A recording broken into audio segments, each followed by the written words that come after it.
Today I'm going to share with you the fastest way to earn money in property with the lowest risk possible.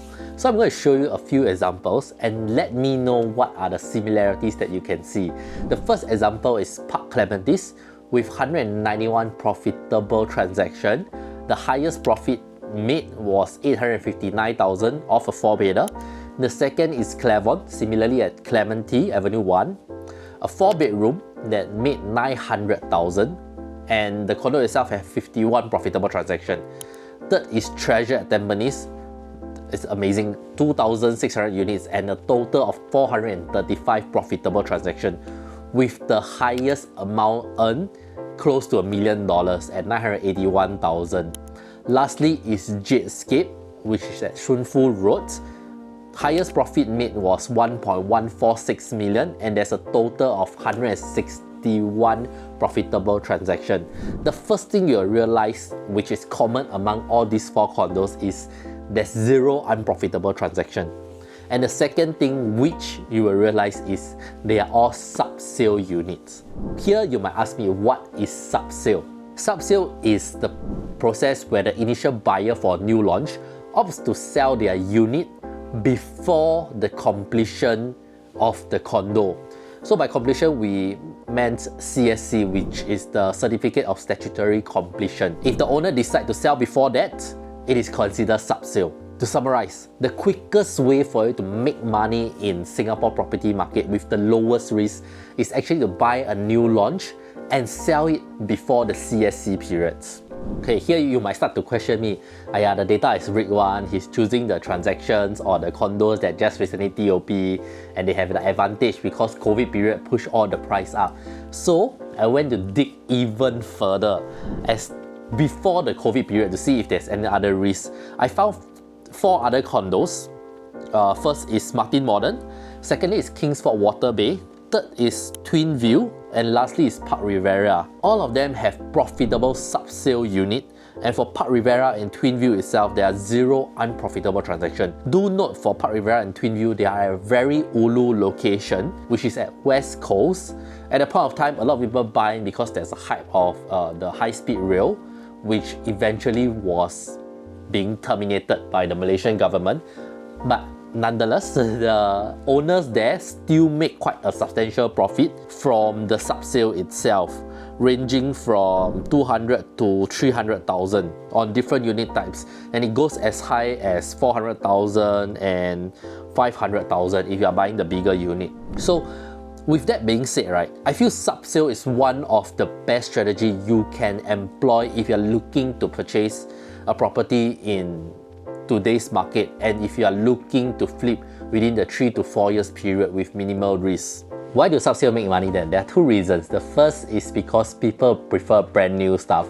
Brand new property, brand new car, brand new clothes, brand new shoes. And the second reason is because of the time value of money. Let me elaborate on the second point. When it comes to buying new property, there are 2 types of people. The first type of people can wait. The second type of people cannot wait.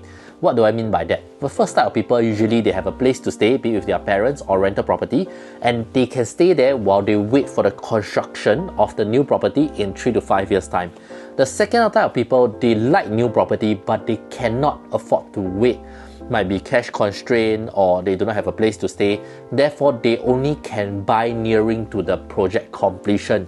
But usually at the point of time, the project would have already been fully sold. So who are the people they can buy from? They can only buy from the first type of people, which are those that can wait. And if you are the first type owner that can wait, do you think after waiting 3 to 5 years, you will sell your property at a break-even price or even a loss? No, right? Because opportunity cost.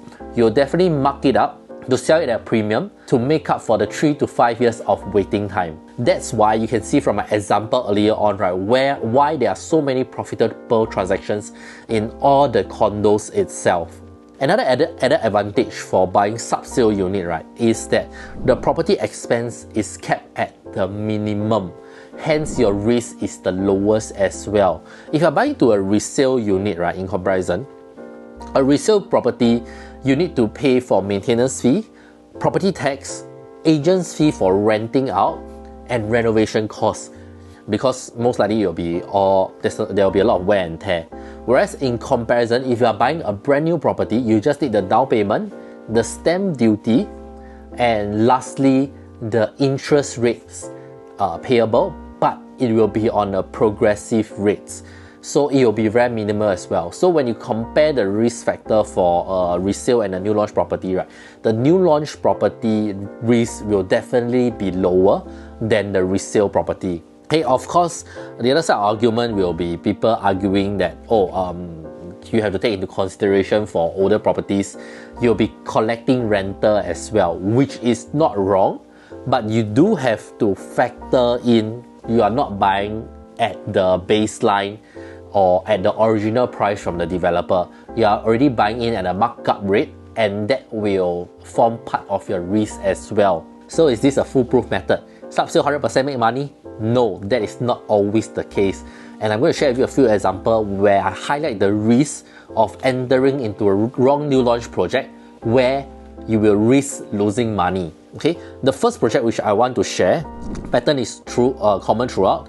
It's Martin Modern. If you were to see, right, based on the Martin Modern chart, when developers sold about 60% of their unit or 70% of their unit, they start to increase their price rapidly. Where from the first unit to the last unit, there's a very big price difference. So if you were to see, right, the unprofitable transaction, right, how much did the developer sell? The developer actually sold the unit for 2,003 to 2,500 PSF, as compared to the first owner where they bought from the developer, right, they're only buying at around 1,005 to 1,800 PSF.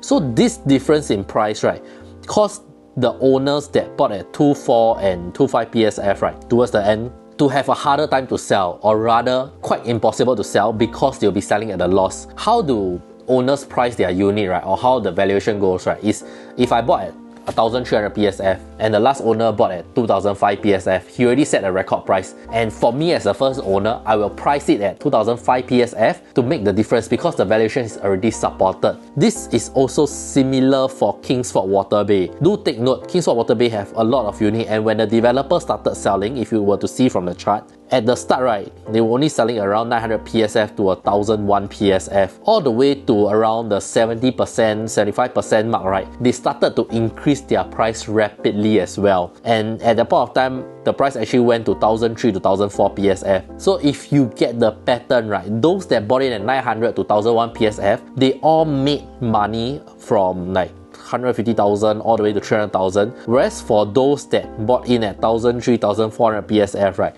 they actually lost money by exploiting this subsale strategy. So this is the first point which you do have to take note when it comes to subsale, because not all projects are equal, and developers do price their unit, do stage their price, and if you are entering at the highest price, there's a very high chance that you will not profit from the subsale market if you want to sell it immediately before you collect the keys or after you collect the keys. The second thing which you do have to take note is the example I give, they are all projects in the OCR area or closer to RCR area. If you were to look into projects that are in CCR area, there are actually not much subsale unit. For example, I'll draw an example, House on Handy. There are 0 profitable sales, 0 unprofitable sales. What does this mean? This means that the owner have been trying to sell for some time, if you look at all the listing platform, but none of it has been successful. So there's no demand for you to pull the subsale strategy.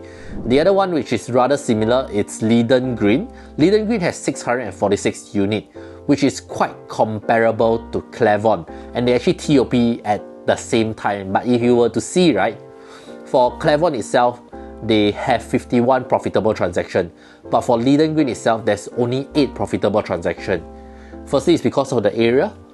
Secondly, it's because of the pricing as well. Because there's not many local demands or no demand at all, the number of transactions all in all is lesser as well. So if you want to employ a subsale strategy where you want to make quick cash or quick profit out from it, do not choose an area where there's not much transaction, because it will hinder your sales when you're looking to sell it closer to completion. One bonus tip before I end off this subsale video. If you're looking to buy and flip from a subsale property, always have an amount you want to earn. What do I mean by that? if you are buying, for example, a $1 million property, your down payment or your cash outlay will be 250,000 because 25% down payment, which is also your cost of investment, which is the equity. So for example, for a 2 million properties, I will always ask myself, what is my cash outlay? For a 2 million property, 25% down payment, my cash outlay will be 500,000. Short and simple. 500,000 will be my cost of investment. And for me, in the next 3 to 4 years time before it's the completion, and when I'm eligible to sell with no seller stamp duty, how much do I want to earn? Let's say I want to earn 60% returns on investment. That will work out to be around 300,000. So I will put in 500,000 and I want to make 300,000. So when I sell my property in the future, I will price it at around 2.3 to 2.4 million. Why I say 2.4 million is because you still have to factor in your stamp duty fees, your agent fees for selling, and if you price it at 2.4, it will work out to be around 300,000 profit off your initial investment of 500,000. So that will be how I formulate when I want to exit the market. To summarize, how to employ this subsale strategy effectively? Firstly, is always buy into an area where there is a lot of demand, especially local demands, because there will be more transaction in the area, there will be HDB upgraders, and they'll be genuine. Secondly, always remember, do not buy into the tail end of the project, or do not buy into a project where the prices have already appreciated by many times as seen in my example before, because most likely you'll not be making money from it. And to end off, there's this bonus tip, or rather advice I always give my clients: do not be greedy when it comes to subsale, because you just want to hit and run. And that period is usually 3 years because the seller stamp duty, and this is how I always formulate how much I want to earn, or what's the percentage I want to earn. Bottom line is, you can't predict the market, but there's this opportunity in the property market where you can take advantage and make money in a short time span. That's it for my subsale video. If there's any questions or any topic you'd like me to do research on and do a video on, do let me know and I'll be more than willing to do that.